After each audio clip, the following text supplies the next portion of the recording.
So that's it, ministers set to work, and of course Nigerians are very expectant. Let's hear from the special advisor to the president on media, Mr. Ajorin Ngilale, to tell us some of the first steps we should be expecting from the ministers. Hi, Mr. Ngilale, thank you for your time. Good morning. Good morning to you, my dear sister, and good morning to all of our viewers. Yeah, so I guess the first place to start would be congratulations. We've been waiting for this for a while, and now we have the ministers, and expectations are really high. As you know, there are so many needs in the country at this time. But what should be the first steps or expectations from these ministers? Certainly, it is understandable that the expectations of Nigerians are high. If you look at the allocation of portfolios to members of the new Federal Executive Council, you would appreciate the extent to which His Excellency President Bola Ahmed Tinubu really had done his due diligence, trying to ensure that the shoes are on the right feet. And this is why, for example, if you look at the new Minister of Housing and Urban Development, Alhaji Ahmed Musa Dangiwa, you would find that he had a very successful 5-year term leading the Federal Mortgage Bank of Nigeria, in which he instituted reforms that unlocked resources for the further advancement of financing for mortgages across Nigeria. We recognize now that as Minister of Housing, as an example, that is going to be a point of emphasis for the president to deliver on housing access for Nigerians, and he was very determined to ensure that whoever was there was someone who had the requisite experience and track record of excellent performance to be able to drive that ministry. And that's just one example. If you look at the Ministry of Innovation, Communication and Digital Economy, you have there Dr. Bosun Tijani, who is known as having founded the largest co-creation innovation hub in Africa, with over 17 different projects across the continent, across offices in countries including Rwanda, Namibia, Nigeria, and others. So the president has gone out of his way to ensure that across the sectors, the ministers that have been entrusted with these responsibilities have not just the formal education to back up their new tasks, but also a career-long progression and track record to show that indeed they will be in a position to perform. And look, this particular president is well known to be a micromanager to a good extent. He is not someone to overlook a non-performance. He is someone who is going to be on the backs of every minister on a consistent basis, making sure that they meet time-based benchmarks of performance that he has set before them.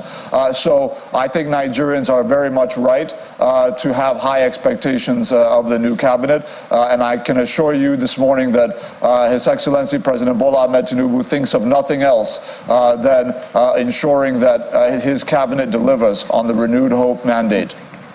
Yeah, but I'm so happy to hear you mention the word benchmarks, and I expect something like timeline will also follow suit, and the issue of targets. Those are things that I think is not very common with us in Nigeria, setting a target and a timeline for ministries and ensuring that if the ministers do not meet up to that, then something is done about that. But just before you talk about that, you did talk about shoes on the right feet. But there are some other ministries that, some Nigerians have concerns. For instance, when you look at the newly created one, which gets a lot of applause from industry players, the marine and blue economy. I mean, they've been asking for it for a very long time. And so having it now, of course, they're very happy about it. But when we look at the minister now, how much background does he have? We knowing that that's a technical area. Another one would be aviation,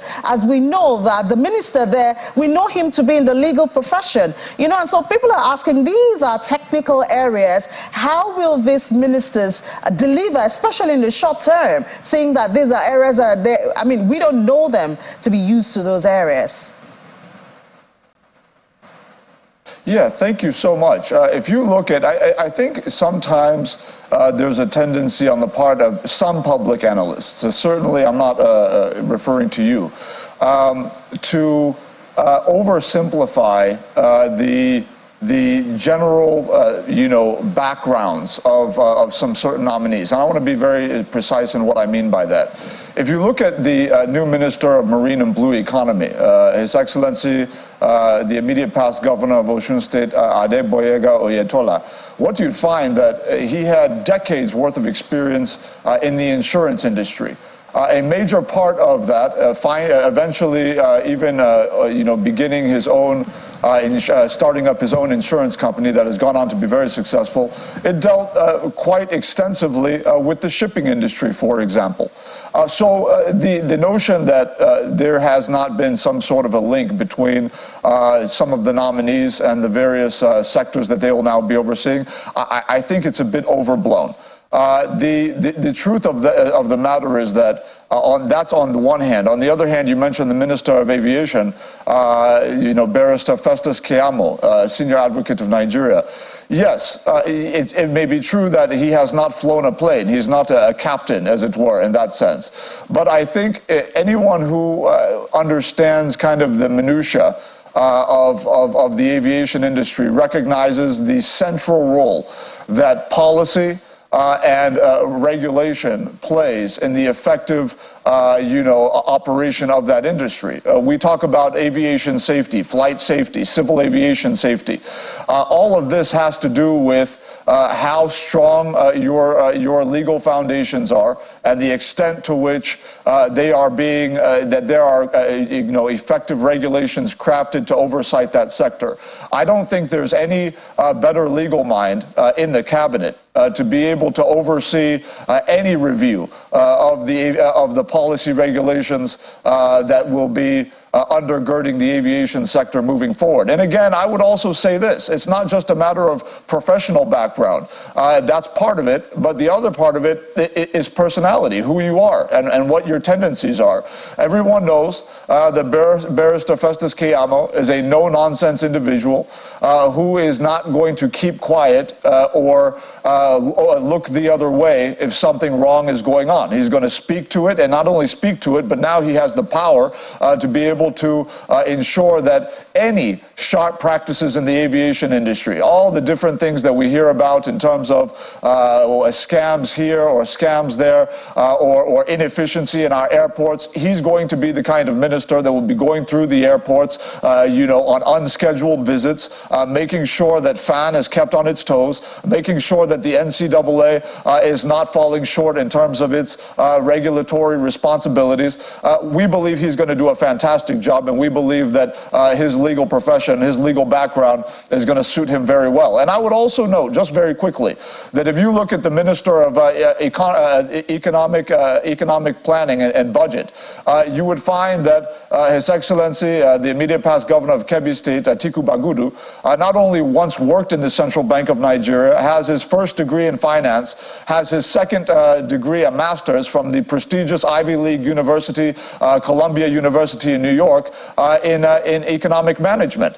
And obviously had also worked in the World Bank. So this is who is going to be manning the economic planning sector for the country. Across the board, you are going to find how the professional backgrounds and the academic backgrounds of our nominees and now fully sworn-in ministers will suit the agenda of Mr. President very well in terms of policy execution and implementation.